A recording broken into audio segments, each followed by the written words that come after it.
Bonjour et bienvenue à tous pour notre série de podcasts et de vidéoconférences sur la thématique de l'autisme pour notre campagne de sensibilisation à l'autisme version 2022. Ceci sera la dernière vidéo que nous proposerons pour ce mois d'avril, ce mois de sensibilisation à l'autisme. Bien entendu, dans le futur, il y en aura d'autres. Nous remercions Marco Di Duca d'avoir accepté de nous accompagner tout au long de ce mois avec ses différents témoignages et réflexions. La thématique était bien entendu « Nous sommes parmi vous ». Et aujourd'hui, Marco Di Duca, merci d'avoir accepté cette invitation. Vous allez terminer cette série de vidéoconférences sur quelques réflexions à propos des enjeux sociétaux concernant les personnes autistes. Bonjour Flora, merci de me donner encore une fois la parole et j'espère aussi que cette dernière vidéo peut-être un peu plus théorique ou en tout cas qui nourrit davantage des questions qu'elle n'amène des réponses ne va pas complètement dérouter les gens. Et d'ailleurs, je prétends jamais apporter de réponse définitive, quelles que soient les questions qui sont abordées à travers ces vidéos. Alors, ma réflexion, elle est à la fois très, très bête, très simple, un tout petit peu historique. Vous savez ou ne savez pas, Flora, que ça fait quand même un certain temps que je travaille dans le secteur du handicap, au-delà de la problématique particulière de l'autisme. Ça fait plus de 20 ans, il me semble.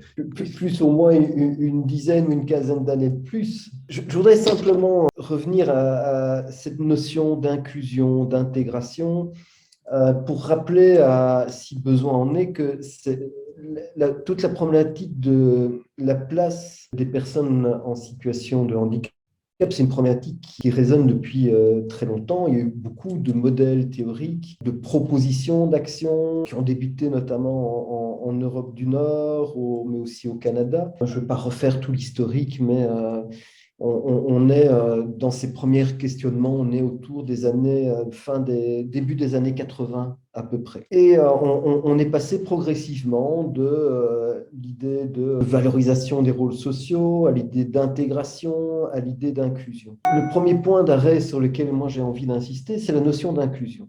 C'est-à-dire que quand on parle d'inclusion, on quitte vraiment la notion de handicap, on aborde la notion de différence et surtout, on défend l'idée qu'une société ne peut être inclusive que si elle met en avant, que si elle défend des idées qui sont des valeurs qui sont qualitativement très différentes, et notamment des valeurs qui vont prôner autre chose, ou en tout cas pas uniquement la question de la performance et de la compétition. Une société ne peut être inclusive que si précisément, elle s'inscrit dans des valeurs qualitativement différentes et finalement des valeurs qui vont rejoindre d'autres concepts, mais des concepts qui vont très vite résonner à l'oreille de beaucoup, et notamment l'idée de bien commun. C'est à la fois une idée, j'ai envie de dire, un peu philosophique, mais c'est une idée aussi très économique. C'est l'idée de défendre ce qui est profitable, d'une part, à long terme,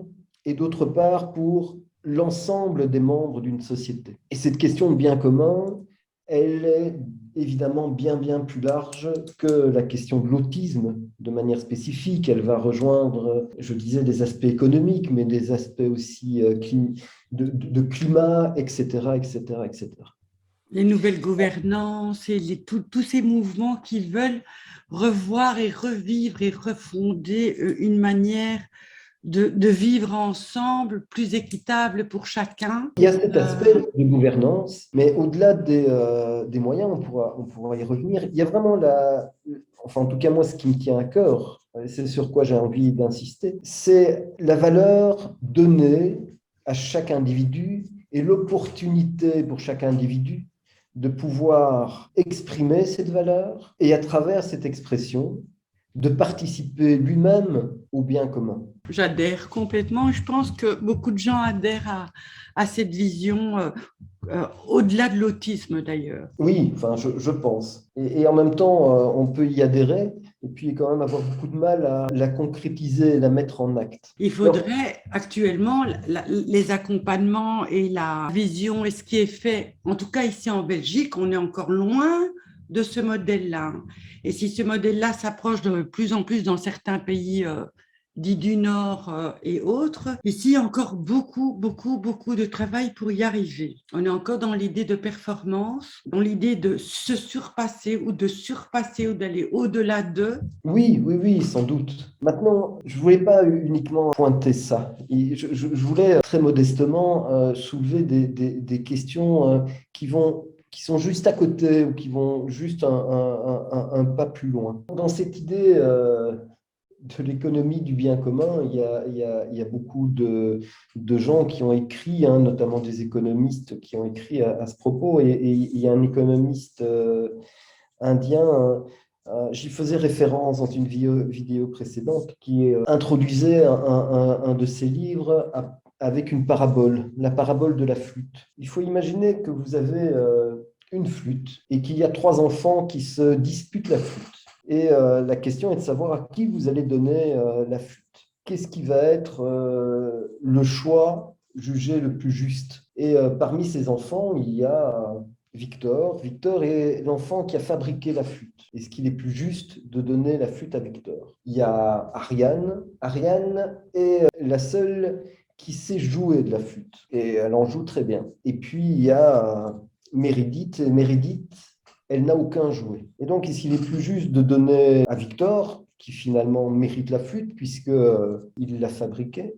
Est-ce qu'il est plus juste de la donner à Ariane, peut-être, est la seule qui va pouvoir, parce qu'elle est talentueuse, utiliser la flûte? Ou est-ce qu'il est plus juste de la donner à Méridith, qui, a priori, est la plus en besoin, puisqu'elle n'a aucun jouet? Alors, je sais que c'est très caricatural, mais c'est une des questions aujourd'hui, c'est que si on imagine, si on compare la flûte au bien commun, c'est à la fois comment on partage ce bien commun, entendu qu'il n'est pas extensible, et en même temps, qu'est-ce qui est le plus juste sur le moment même, mais à long terme, et comment on va permettre à ce que Victor, Ariane et Méridith expriment à travers leurs compétences, leurs capacités réciproques, expriment leur participation au bien commun. Alors je sais que quand je présente la parabole comme ça, je la détourne un peu, hein, puisque au départ, il y avait une obligation de choisir,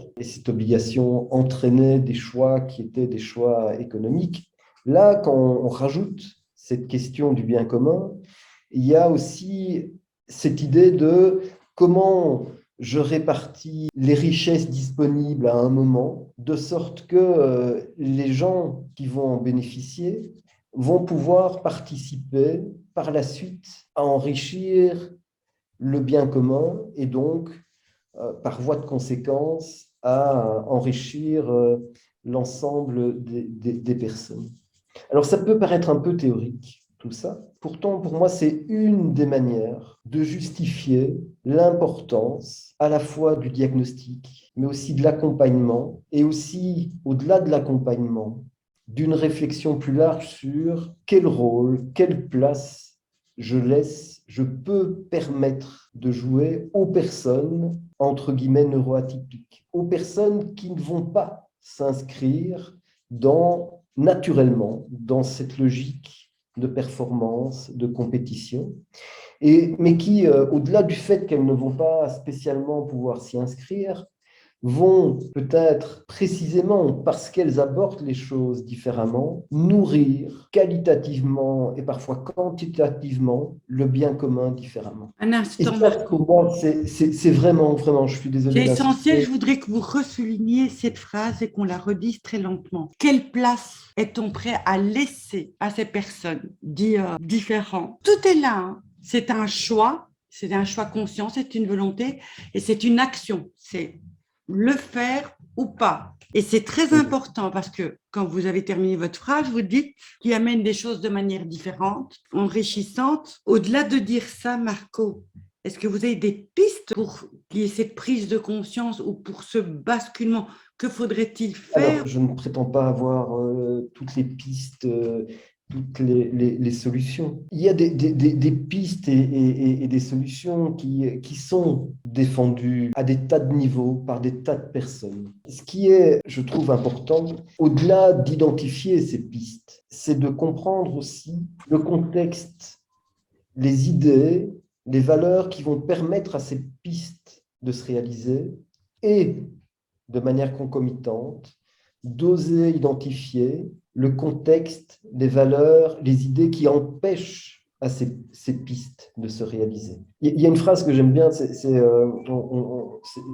on n'a pas inventé l'ampoule électrique en essayant d'améliorer la bougie. La société, elle ne peut pas être inclusive. Les personnes qui présentent de l'autisme, par exemple les personnes adultes qui à la fois ont plein de compétences et en même temps sont dans une incapacité de les exprimer et permettre à ces compétences d'apporter un plus au bien commun, ces personnes ne peuvent pas aujourd'hui mettre au service du bien commun leurs capacités dans un contexte professionnel centré uniquement sur la performance et la compétition. En même temps, je suis bien conscient qu'on est dans une économie, qu'il faut aussi des choses qui soient performantes, qu'il ne s'agit pas de bannir toute compétition, mais qualitativement, il y a des choses qui ne peuvent pas aujourd'hui fonctionner. On ne peut pas reconnaître des particularités de fonctionnement qui empêchent certaines personnes d'accéder à un rôle socialement valorisé si on reste dans des modèles de réflexion qui ne laissent pas de place à l'expression de ces différences. Et il y a des choses simples et bêtes, comme par exemple l'accès à certaines aides auxquelles les personnes qui présentent de l'autisme ne vont pas accéder parce qu'elles ne rentrent pas dans les bonnes cases ou dans les bonnes grilles d'évaluation. Il y a aussi un frein important, j'ai beaucoup répété, c'est les représentations sociales liées ou nourries par l'autisme, et notamment l'autisme sans déficience intellectuelle. Là aussi, historiquement, je ne sais pas si tous les gens ont ça en tête, mais Rainman, qui nourrit un peu une représentation un peu prototypique de l'autisme, ça date de 1988, donc fin des années 80. Big Bang Theory, qui est une autre manière d'approcher, ça date de 2007, début des années 2000. Good Doctor, c'est 2017. Aujourd'hui, on ne peut plus entendre que l'autisme est, entre guillemets, un fait de mode, que des gens se retrouvent dans un fait de mode. Oui, on est dans un fait de mode quand il y a 1 an, 2 ans, mais pas quand on a 10 ans, 15 ans de fonctionnement, que les idées sont mises en évidence depuis autant d'années. Non, on est devant une réalité de personnes qui expriment des fonctionnements différents, qui expriment des difficultés liées à ces fonctionnements différents. D'autres vont insister sur les particularités positives, mais mon expérience professionnelle, ma situation particulière fait que je rencontre plus de gens qui sont pas bien que de gens qui sont bien. Ma responsabilité, c'est aussi de porter la parole de ces gens qui sont pas bien. Donc, j'insiste, on est dans une histoire. Cette histoire, elle n'est pas nouvelle autour de la notion d'intégration et puis cette notion d'inclusion, que derrière cette histoire,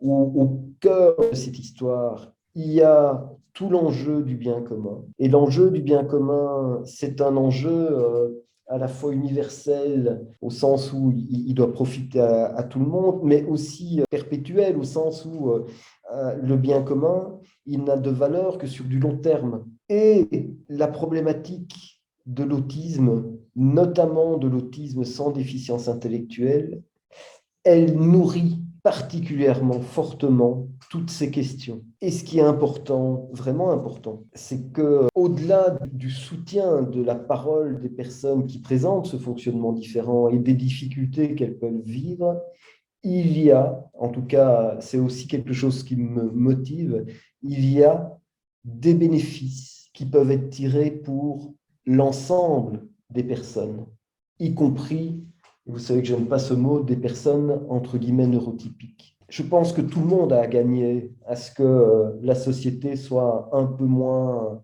centrée sur la performance et la compétition. Je pense que tout le monde a à gagner à ce que, pour prendre des exemples bêtes, la société soit un peu moins nocive d'un point de vue sonore. Je pense que la société a tout à gagner à ce que la communication soit plus fluide, etc., etc., etc.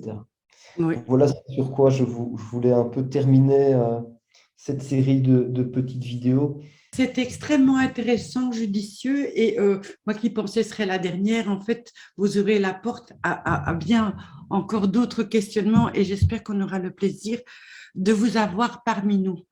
Bon, moi, en tant que responsable de Autisme en Action, je tenais à dire que l'autisme est un spectre et que nous sommes tous sur le même bateau, nous sommes tous dans le même train où il y a plusieurs wagons. Je crois qu'il est très important de tenir compte de toutes et tous, des forces de chacun et des faiblesses de chacune, et de ne pas être dans le jugement ou dans une hiérarchie du savoir ou du pouvoir, mais plutôt être dans une construction commune. Pour être la maman d'une enfant, je sais pas, j'aime pas trop ce mot, mais on dit avec une lourde déficience, je peux vous dire qu'à bien des niveaux, elle est moins déficiente que moi et elle est beaucoup plus prête à vivre le bonheur que d'autres et j'apprends beaucoup de elle. Et je pense qu'il est très important de donner la place à chacun. Puisque c'est la dernière émission, Marco, je vais profiter de cette occasion pour remercier toute l'équipe d'Autisme en Action, tous les bénévoles. Mélanie Desrosiers, merci. Jean-Sébastien Jacques, merci. Kirill Dussauge, grand merci. Stéphanie Vincart et tous les autres, tous ceux que j'oublie, tous ces bénévoles qui nous ont apporté de l'aide. Irène Mocento, un des piliers de la maison de Autisme en Action, merci. Patricia, merci. Sans vous, tout ça, ça ne serait pas possible. Et surtout vous qui nous suivez depuis plusieurs années ou même si c'est la première fois, merci de nous accompagner et nous soutenir. On est, comme on dit, en chemin. Nous espérons apporter à chacun des solutions. C'est des co-créations de Autistes & Co, c'est-à-dire que c'est en majorité des personnes autistes, mais aussi leurs familles qui permettent, et des professionnels qui permettent de créer cette campagne de sensibilisation. Et je vous dis à très bientôt. Merci Marco et j'espère que ce ne sera pas la dernière fois, mais qu'on aura encore plein d'autres occasions de vous rencontrer et de vous écouter. Merci pour tout ce que vous faites pour la communauté autistique et les familles. Je tenais à vous remercier au nom de tous. Au revoir, à bientôt. N'hésitez pas à liker ou à mettre des commentaires. Toujours avec bienveillance, s'il vous plaît. On est loin d'être parfait, mais on compte s'améliorer et c'est grâce à vous. Au revoir. Au revoir. Je vous attends pour les vidéos suivantes qui viendront chaque semaine égrener tout le mois d'avril. Donc, si cette vidéo vous a plu, n'hésitez pas à liker, à vous abonner à Autisme en Action, Autisme en Action, notre chaîne YouTube. Et vous pouvez mettre des commentaires ou nous contacter à notre adresse mail qui est inscrite ici en dessous. À très bientôt, au revoir.